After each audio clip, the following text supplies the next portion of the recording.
Hello दोस्तों, आप सब कैसे हैं। कल 10th क्लास के इंग्लिश का पेपर है, तो ध्यान से करिए, नींद पूरी लीजिए। आज मैं 10th क्लास में रिपोर्टेड स्पीच नरेशन वो आपको समझा रहा हूँ। मोस्ट क्वेश्चन हैं, आप ज़रूर देख लेना।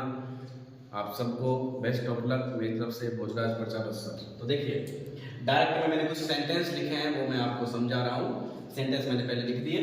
देखिए, डायरेक्ट श्याम सेड हरी ग्रोज प्लांट्स, ठीक है ना, ये डायरेक्ट में है। तो देखिए, डायरेक्ट से इनडायरेक्ट बनाते समय 3 परिवर्तन होते हैं। पहले प्रोनाउन, फिर टेंस और फिर उसके बाद में टाइम एंड डिस्टेंस। तो बाहर अगर प्रेजेंट टेंस है तो अंदर के टेंस में कोई परिवर्तन नहीं होगा। बात उठती है सर, हमें कैसे पता चलेगा कि बाहर प्रेजेंट टेंस है। वेरी गुड, तो बाहर पता चलेगा से होगा या सेज होगा, उसका मतलब प्रेजेंट टेंस है, तो अंदर के टेंस में कोई परिवर्तन नहीं करेंगे। बट कंडीशन, प्रोनाउन और आपका टाइम और डिस्टेंस तो जरूर चेंज होगा। उसके बाद में बाहर अगर फ्यूचर टेंस है, फ्यूचर टेंस से बात उठती है सर, हमें कैसे पता चलेगा, विल से होगा या सेल से होगा, तब भी अंदर के टेंस में कोई परिवर्तन नहीं होगा। बट कंडीशन बाहर पास्ट टेंस है, वर्ब की सेकंड फॉर्म दी होगी, सेड होगा या टोल्ड होगा, तो अंदर के टेंस में परिवर्तन होगा। कैसे? प्रेजेंट का पहला present indefinite tense past indefinite tense में बदलेगा, प्रेजेंट कंटीन्यूअस पास्ट कंटीन्यूअस में चेंज होगा, प्रेजेंट परफेक्ट पास्ट परफेक्ट में होगा, present perfect continuous past perfect continuous में होगा।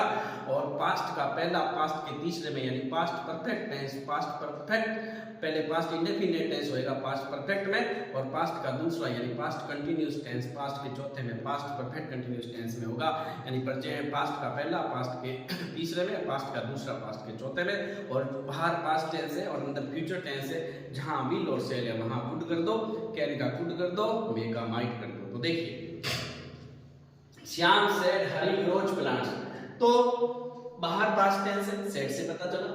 अंदर ग्रोज वर्ब की फर्स्ट फॉर्म में एस है, इसका मतलब मैंने बताया था ये प्रेजेंट इंडेफिनिट टेंस है, और प्रेजेंट इंडेफिनिट टेंस प्रेजेंट का पहला वो पास्ट के पहले में चेंज होगा, और पास्ट के पहले की इंडिकेट्स है डिड, और वर्ब की सेकंड फॉर्म या वर्ब की सेकंड फॉर्म सीधे। देखो, श्याम सेड ये कनेक्टिव होता है, दो वाक्यों को जोड़ने वाला, तो सिंपल सेंटेंस में कनेक्टिव दैट आएगा, और इंटरोगेटिव सेंटेंस में कनेक्टिव इफ आएगा, और इसमें इफ आएगा, इंटरोगेटिव में इफ आएगा, और इंपेरेटिव सेंटेंस में टू आएगा। तो देखिए, हरी हरी वर्ब की थर्ड फॉर्म है, प्रोनाउन में आई और बी फर्स्ट पर्सन है, ये चेंज होता है सब्जेक्ट से, और यू सेकंड पर्सन है, ये ऑब्जेक्ट से चेंज होगा, किससे? रिपोर्टिंग वर्ब के, और ई सी एक दे थर्ड पर्सन होता है जो चेंज नहीं होगा। हरी थर्ड पर्सन है, ग्रोज इसकी जगह वर्ब की सेकंड फॉर्म ग्रू, उसके बाद में प्लांट्स, ये हो गया। सेकंड मैंने लिखा है Hariram said Anita went there. तो देखिए, बाहर पास्ट टेंस है, अंदर के टेंस में डेफिनेटली चेंज होगा। तो देखिए,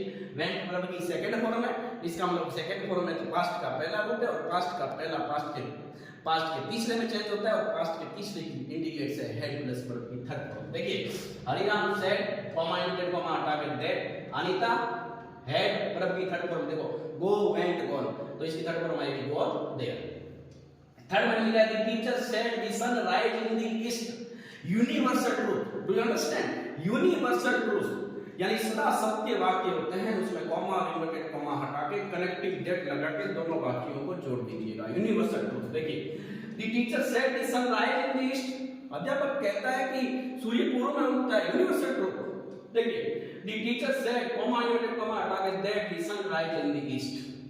अगर ये आ जाए the teacher said India got freedom in 1947, universal truth है। The teacher said India Republic Day in 26 January 1950, ये भी यूनिवर्सल ट्रूथ है। The teacher said birds fly in the sky, ये भी यूनिवर्सल ट्रूथ है। तो यूनिवर्सल ट्रूथ है, बाद कॉमा इन्वर्टेड कॉमा हटा के दैट लगा के पूरा सेंटेंस जो करते हैं उतार देंगे। अब सेंटेंस फोर्थ लिखा है she said to Hari are you a student, question word sign है, पीछे पर्सनवाचक चिन्ह है, और मैंने कहा इंटरोगेटिव सेंटेंस है, तो कॉमा इन्वर्टेड कॉमा हटा के कनेक्टिव इफ लगेगा, और सेड की जगह आस्क लगेगा। सिंपल सेंटेंस में सेड की जगह टोल्ड कर देंगे, इसमें ऑब्जेक्ट नहीं है। शी आस्क्ड हरी टू हट जाएगा इफ, कॉमा इन्वर्टेड कॉमा हटा के इफ, पहले प्रोनाउन चेंज होगा, यू प्रोनाउन सेकंड पर्सन है, और सेकंड पर्सन ऑब्जेक्ट से चेंज होगा, ऑब्जेक्ट हरी है, हरी ही, तो यू की हो जाएगी ही, उसके बाद में आर प्रेजेंट का दूसरा रूप है, पास्ट के दूसरे रूप में वाज पद है, ही सिंगुलर, तो वाज का प्रयोग होगा, a student. Rakhi said to Atul can you help me in my work. तो देखिए, ये भी बाहर पास्ट टेंस है, और पीछे इंटरोगेटिव साइन है, प्रश्नवाचक चिन्ह है।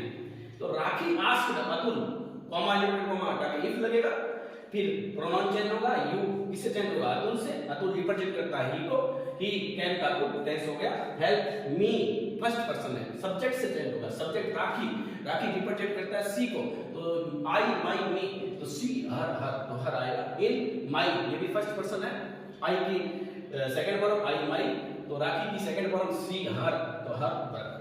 फिर लिखा मैंने he said to Sita when will you go to your school tomorrow. देखिए जब अंदर का सेंटेंस WH से स्टार्ट है तो no connective, do you understand, no connective, कोई भी कनेक्टिव यूज नहीं होगा। तो ही आस्क्ड सीता, WH का WH, विल का गुड पड़ गया, यू सी, पहले यू चेंज होगा, यू किससे चेंज होगा, सीता से, तो सीता का क्या आ गया सी, और फिर would go to your, your क्या है सेकंड पर्सन है, किससे चेंज होगा, सीता से, तो हर स्कूल, और टुमारो टाइम एंड डिस्टेंस है, द नेक्स्ट डे होगा इसका, ये ध्यान रखिएगा, द नेक्स्ट डे।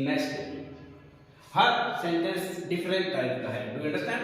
तो देखिए the doctor said to the patient take light food, doctor रोगी को कहता है कि हल्का भोजन कीजिए, तो ये इंपेरेटिव सेंटेंस है, आज्ञा या प्रार्थनावाचक। इस टाइप के जो सेंटेंस होते हैं तो वो सेंटेंस का भाव देखिए, आप रिक्वेस्टेड टू लगाइएगा, आप ऑर्डर टू लगाइएगा, आप एडवाइस टू लगाइएगा। देखो डॉक्टर तो पेशेंट से एडवाइस ही करेगा, और सोल्जर अगर कैप्टन हो तो कैप्टन ऑर्डर देगा, और अगर पेरेंट्स है तो वो आपको एडवाइस भी दे सकते हैं और आपको ऑर्डर भी दे सकते हैं। और अब आपके समझ में नहीं आए तो आप रिक्वेस्टेड टू कर दीजिएगा।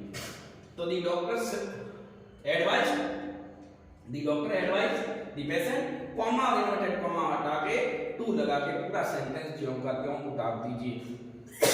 देखिए तीन कनेक्टिव चेंज हुए, सिंपल सेंटेंस में दैट, इंटरोगेटिव में इफ, और WH वाले में कुछ भी नहीं, और इंपेरेटिव में टू, ध्यान रखना। और सिंपल सेंटेंस में सेड की जगह टोल्ड कर देंगे, और इंटरोगेटिव होगा तो सेड की जगह आस्क्ड कर देंगे, और इंपेरेटिव होगा तो सेंटेंस का भाव देख के रिक्वेस्टेड टू, ऑर्डर टू और एडवाइस टू, तीनों में से कोई नहीं। He said do not play in the sun, अंदर का सेंटेंस डू नॉट या डिड नॉट से स्टार्ट है, तो ये ध्यान रखिएगा, डू नॉट और डिड नॉट को हटा दीजिएगा, उसकी जगह टू लगा दीजिए, और सेड की जगह फॉरवर्ड कर दीजिएगा, और पूरा सेंटेंस ज्यों का त्यों उतार दीजिएगा।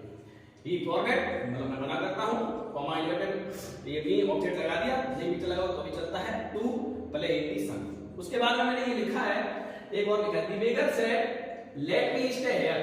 तो देखो ये रिक्वेस्टेड है, भिखारी तो रिक्वेस्ट ही करेगा आपसे, निवेदन करेगा, तो अंदर का सेंटेंस लेट से स्टार्ट है तो कनेक्टिव टू लगेगा, और भिखारी रिक्वेस्ट करेगा तो रिक्वेस्टेड लगाएंगे, और टू लगा के फिर प्रोनाउन वगैरह चेंज होते हैं वो चेंज कर दीजिएगा।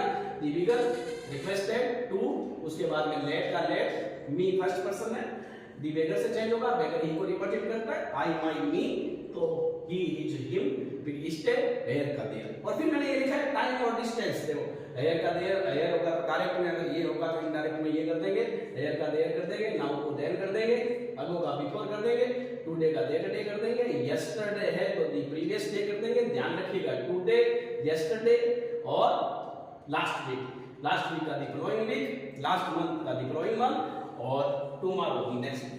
तो दोस्तों आप ध्यान रखिएगा, डायरेक्ट से इनडायरेक्ट बनाते समय पहले वाला कॉमा और इन्वर्टेड कॉमा से पहले वाला सेंटेंस है वो रिपोर्टिंग वर्ब कहलाता है, कॉमा और इन्वर्टेड कॉमा के बाद वाला सेंटेंस है वो रिपोर्टिंग स्पीच कहलाता है। डायरेक्ट से इनडायरेक्ट बनाते समय रिपोर्टेड स्पीच में ही चेंज होगा, तीन चेंज होते हैं, प्रोनाउन और टेंस और टाइम एंड डिस्टेंस। तो दोस्तों कल आपका इंग्लिश का पेपर है, आपका पेपर अच्छा हो मैं गॉड से प्रे करूंगा, और भोलेनाथ की कृपा सब पर बनी रहे। मैं Gujarat Prajapat sir, Muskan classes, thank you.